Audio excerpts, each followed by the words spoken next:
Muito preso, muito posicional, eu acho que ele não rende tanto. E essa briga do segundo homem do meio-campo na seleção brasileira é briga de cachorro grande, né? O Douglas jogou bem, tudo bem, contra a Bolívia, mas é hoje a aposta do Tite. Tem o Gerson, tem o Bruno Guimarães, tem o Arthur ainda para entrar nessa briga quando se recuperar, se recuperar na Juventus. O Gerson ele vai te dar uma dinâmica diferente por ser pé esquerdo, né? A gente viu que o Douglas é destro jogando do lado esquerdo do Casemiro, né? Até porque o Douglas, como lateral, ele vinha como construtor, né?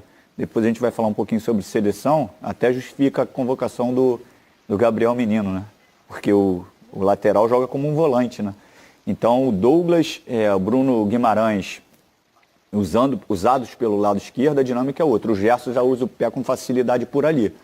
Eu acho que é um dos candidatos a ter essa função. Tem muita qualidade, é alto, ele dá uma altura diferente também para a seleção em bola parada. É um jogadoraço, cresceu muito, evoluiu muito dentro do futebol. Eu acho que a passagem dele na Europa não foi boa, mas fez ele rever algumas situações.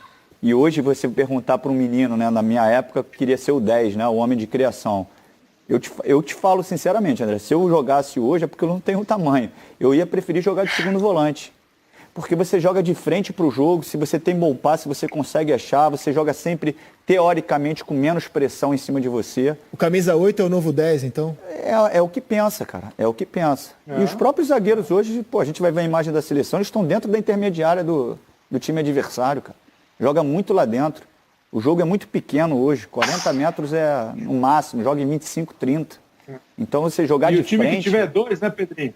Oi? O time que tiver dois assim, sim. O time que tiver dois assim, né? Sim. Sei lá, porque assim, o De Bruyne não é um segundo, pode ser um terceiro de meio campo, mas ele articula o time como se ele fosse esse Gerson. Um time que tiver dois assim, que joguem os dois, sabe? Você montar o Kroos e Modric, independentemente de gostar ou não gostar dos caras, sabe? Você vai ter dois camisas 10, né? Você pode ter dois 5 que fazem um 10 bom, sem aquele antigo padrão do camisa 10. E eu fiz a pergunta, mas acho que o Diego tem que ser titular, acho que o Hugo tem muito tempo ainda para brilhar no time do Flamengo. Só queria botar fogo na resenha, né, Cleber? Não, mas a gente vai mostrar um vídeo, o homem já está se arriscando em falta nos treinamentos, o Hugo Souza, hein?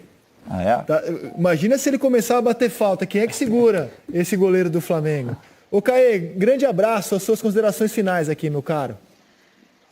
Um pouco nesse tema ainda, eu acho que o clube negocia com o Diego Alves uma renovação por mais de 2 anos, até pensando nisso mesmo. O Diego Alves é um dos capitães da equipe, é um líder, então é muito importante. Então eu também acho que ele começa jogando, até conhecendo o Diego, conhecendo o Flamengo. Eu queria deixar aqui uma pitadinha que, assim, essa pergunta foi fácil, de meritocracia, hierarquia, Diego Alves e Hugo. Eu quero ver quando for para responder Gabigol ou Pedro. Deixo com vocês essa aí. Ué, mas por que precisa ser Gabigol ou Pedro? Não pode sair outro, jogarem Gabigol, Pedro, Everton Ribeiro, Arrascaeta juntos. Só cabe 11, hein, André? Só cabe 11. Vai depender do esquema tático. Vai sair Bruno tático. Henrique, sei quem. Não, depende do esquema tático. Se ele for jogar posicional, como ele fala, com 2 pontas, ele tem que jogar com o Pedro. Se ele jogar com 2 pontas. Se ele jogar, como sempre jogou o Flamengo, com 2 volantes, 2 meias, 2 atacantes, tem que jogar o Gabriel. Não é tão difícil assim, não. Mas não dá para jogar Gabriel e Pedro, professor Everton Ribeiro e Arrascaeta, e sair um outro? Tá bem. Não, quem é o bem, outro? Não vem com essa do outro, não. Quem É o Bruno Henrique, né? Quem sai? Eu não sei, aí O André que fala fácil, né, Maurício? Não, você bota o Gabriel Pedro e sai um outro. Eu não conheço esse outro. Esse outro já saiu no bid. O problema, cara, é que é tanto desfalque e a maratona é tão desgastante. Raramente o Flamengo vai ter todo mundo à disposição. Raramente, né? E hoje eu acho que o Bruno Henrique é o que está jogando menos. Essa parte ofensiva do Flamengo. Não estou fazendo correlação com um treinador ou com outro, mas o Flamengo já teve jogo que terminou o jogo com Gerson, Arrascaeta, Everton Ribeiro, Gabigol, Bruno Henrique e Thiago Maia. Nenhum volante. Então, assim, tem situações que de repente o Gerson pode fazer o primeiro na recomposição, com Everton Ribeiro ao lado dele, Arrascaeta, na frente está o Pedro e o Gabigol com os 2 extremos. Então, assim, ele consegue dar a dinâmica do jeito que ele quiser, porque se o critério dele for ter a bola, qualidade ele tem para ter. Menos ele vai ficar correndo atrás do adversário. A gente não pode querer botar volante que não tem uma capacidade técnica adequada, que vai perder a bola e toda hora esses caras que têm qualidade vão ter que ficar marcando. Aí não dá. O cara que tem qualidade e aí você tem um princípio de jogo que é ter a posse de bola, aí você vai correr menos. Porque cair no pé do Gerson ele não erra, cair no Arrascaeta ele não erra, Everton Ribeiro não erra. Então a corrida deles são bem menores. E aí você perde a bola e recupera rápido. Everton Ribeiro ao lado dele, Arrascaeta, na frente está o Pedro e o Gabigol com os dois extremos. Então, assim, ele consegue dar... O médico está fora desse jogo e aí o Anderson Moreira tem a oportunidade de mudar o esquema. O atacante Douglas Baggio foi muito bem lá atrás contra o Ceará, aí pegou a Covid-19, teve que sair, agora está recuperado. Pode ser o substituto, então, do Gilberto. Assim, o time voltaria a atuar com 3 atacantes. Escalação do Goiás.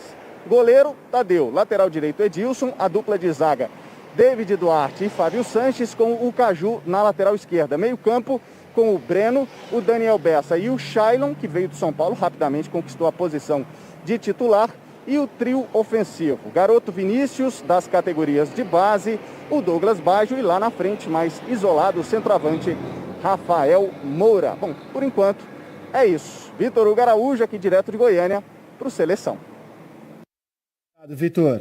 Vamos ver a falta em treinamento sem goleiro, com a barreira móvel ali, mas o homem está treinando, ó, e foi na gaveta. O homem está treinando, Pedrinho. A batida é boa, né? E vai ser importante para ele não só a batida ali, mas ele ter esse contato com a bola com os pés, né? Porque ele vai ser solicitado e aquele erro que a gente até fez uma análise sobre posicionamento do corpo, né? Criar uma linha de passe maior.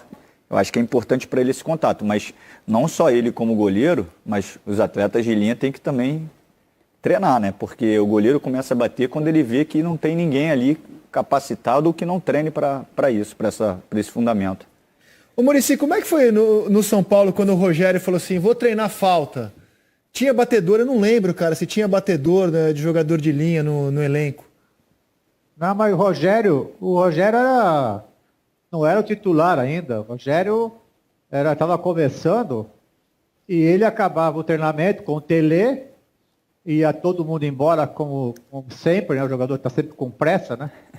E o Rogério não, o Rogério ficava. Ele estava muito no comecinho ainda. E eu também era auxiliar do Tele, e eu falava, pô, eu não posso deixar ele aqui sozinho batendo falta. Aí eu ficava lá do lado dele olhando ele batendo falta, certo? Então, pô, o acerto era muito alto, né? Mas só que ele não jogava para fazer gol, né? E aí tivemos que esperar, ou seja, quando eu assumi que o Tele ficou doente, e aí o Zé saiu, porque o Rogério já estava pedindo passagem, e aí é claro, o treinador, na pré-eleição, as bolas paradas é definida, ou seja, quem bate pênalti, quem bate escanteio, quem bate falta, né? E chegou um dia de um jogo, eu na pré-eleição, na hora do batedor de falta, eu falei que era o Rogério por um simples motivo. Fazia um ano que a gente fazia gol de falta. Então, e o único cara que treinava falta era o Rogério. E para mim o treinamento era super importante, entendeu? Então, e o acerto, né? A porcentagem dele era altíssima, só que ninguém via, mas eu estava vendo, né? Então, não foi tão assim difícil eu falar, o Rogério. E eu tive coragem também, mas coragem com certeza de que ia dar certo, porque ele batia tão bem que porque o grande perigo é bater na barreira e vem o contra-ataque, apesar que você faz um posicionamento para isso, né, para parar a jogada ali. Mas a bola nunca batia na barreira, a única coisa que ele podia bater é na trave e sair ou dentro do gol. Então, não foi tão difícil de pôr ele para bater, não. Agora, é claro que era uma novidade, né? Era uma novidade de você pôr o goleiro para bater falta. E que novidade, hein? Vou fazer contato agora com o Léo Lepre, que vai... O Léo é o nosso especialista em futebol sul-americano. Vamos conversar com ele sobre eliminatórias e sobre o novo reforço do Atlético Mineiro. É um jogador de 22 anos, chamado Zaratio, que vem com grande cartaz da Argentina. O que você nos conta do mais novo jogador da equipe de Jorge Sampaoli? Léo, bem-vindo à Seleção. Tudo bem, Rizek? Boa tarde a todos. O Matias Zaratio realmente é uma dessas joias aí do futebol sul-americano, do futebol argentino. Ele estreia profissionalmente pelo Racing com